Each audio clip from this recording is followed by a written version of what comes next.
ফেরাউনকে ডেকে যদি আল্লাহ বলে, ফেরাউন তুমি জাহান্নামে যাও, go to the hell fire, ওর কি কোনো এক্সকিউজ দেওয়ার সুযোগ আছে?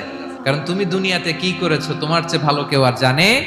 এখন প্রশ্ন হচ্ছে, কেন আল্লাহ এই পরীক্ষা নেন? কেন আল্লাহ তাআলা সূরা মুলকে বলেছেন এই পৃথিবী সাজানোর, এই জীবন মৃত্যুর এই খেলা, এটার উদ্দেশ্যটাকে আল্লাহ তাআলা স্পষ্ট করে বলেছেন। জীবন মৃত্যু দিয়ে তোমাদের জীবনকে সাজানো হয়েছে এজন্য, যাতে করে তিনি তোমাদের পরীক্ষা করতে পারেন কে কাজে ভালো, আমলে ভালো, এটা দেখার জন্য। আল্লাহর দেখার প্রয়োজন নাই, আমাদেরকে দেখানোর জন্য এই পরীক্ষার আয়োজন। আমি ভালো করবো না খারাপ করবো এটা আল্লাহ জানে না?